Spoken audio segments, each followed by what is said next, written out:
Well, I love weddings, and I love this moment right now. Keela and Tommy.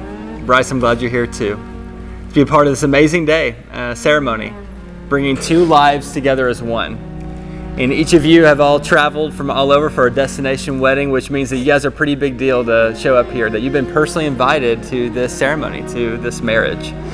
And to be personally invited to anything is really significant. It means that you're not here just to have cake or drink champagne or wine. You're here to participate in this marriage. I believe marriage, it takes a village to make it all the way, to make it successful, long-lasting, full of love and unconditional love and for health. In each one of you, because you've been hand-selected here, I believe you all play a role in this marriage. Which means that if Keela has an off day, that if you're her friend, you say, "Are you okay? What can I do?" If you're Tommy's friend, you just text him every once in a while. How's Keela doing? How are you doing? What do you need? If you're a person of wisdom and guidance, been married for a while, give some advice, give some wisdom there as well. But you're here to be a part of this amazing day, but also this amazing couple. And so I'm so glad you guys have found each other. Tommy said it's been about 3 years ago since it was sort of official, and I love that. Bryce, you got to find Tommy as well, and to be a part of this life and this marriage and in this home. I'm glad you're here too. And I believe marriage has significant components to it to make it successful and make it long-lasting and healthy. And I've been married almost 15 years, so I just have a few thoughts of my own. The first one is that your individual health is now more important than ever. That on your off days without one another didn't affect anybody but you. But now your off days affect the marriage, affect the other person. If you find yourself withholding love, attention, affection, admiration because you're hurt, because you're angry, because you have anxiety, it's your job to figure that out. Your job to figure out, how can I be healthy in this area? If you do have anger issues or anxiety is consuming your life, the other person is just to simply ask, how can I help you? They're not there to receive the full brunt of all your issues. They're there to encourage you to become a better person. The second thing is that now your spouse is the standard of what a man and woman looks like. I believe that here on planet Earth, you could have picked anyone, but you've chosen Keela, you've chosen Tommy. Out of anyone entire Earth, you've chosen each other. Which means now that you, Tommy, are the standard of what a man is. You are a standard of what a woman is. That no one can live up to that standard. There's no job that can surpass them. There's nobody else. You wake up each day and you choose one another. There's no wealth, there's no success. You will give your full attention to this other person, to cherish them the rest of your life, because no one else can live up to them. They are the standard.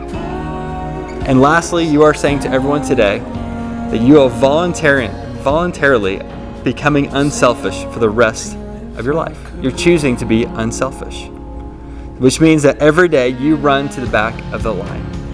Every day you wake up and it's a competition of who can serve one another every single moment. When the dishes are piling up, it's the first one to the dishes. Whenever you need a date night, it's the first one to make that dinner reservation. You are mutually running the house. You are mutually encouraging one another. Every day you're asking, what can I do for you? How can I help you today?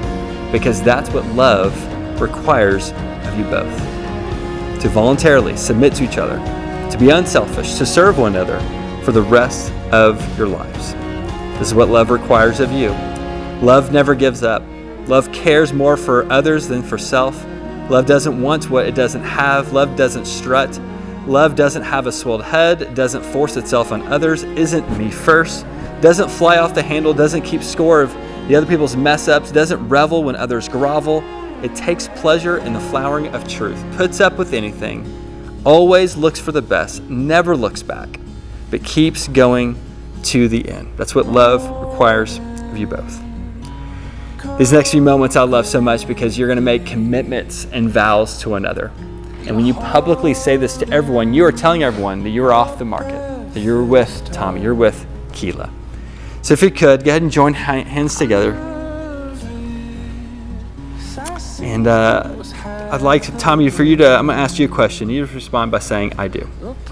Tommy, we take this woman to be your wife. Are you willing to give her what she needs most, your unselfish attention, unwavering affection, not just for a year or two, but the rest of her life? Are you willing to encourage her to be the spiritual and emotional catalyst in your home?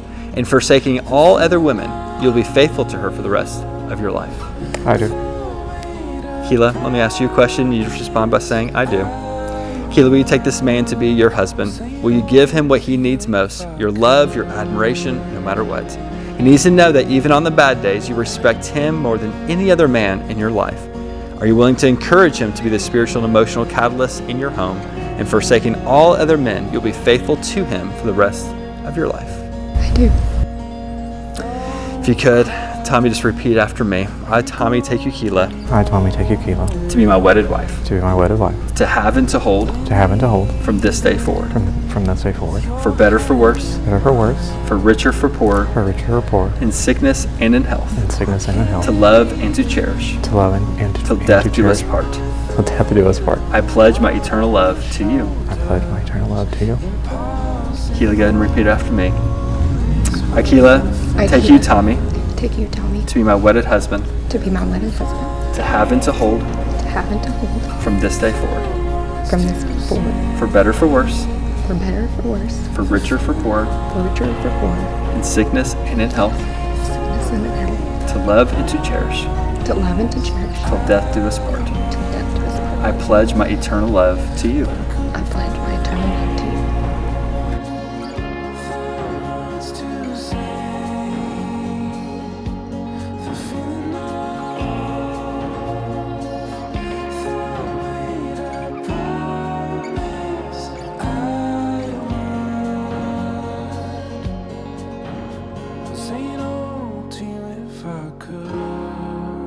In token and pledge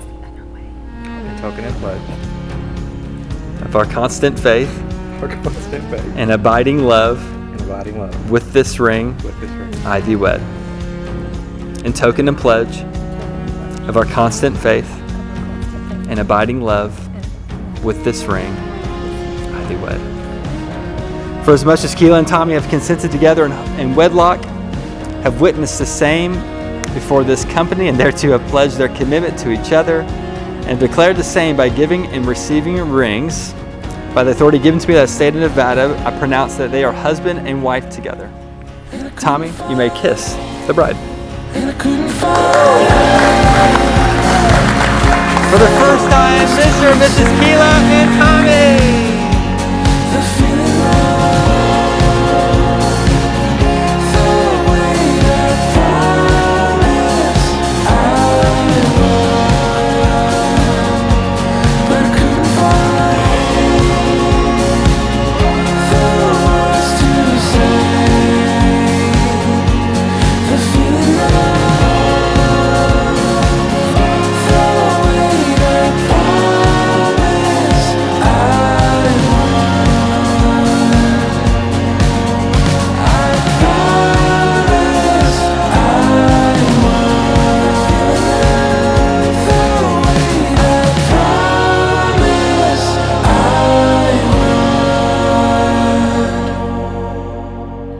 Say no to you if I could.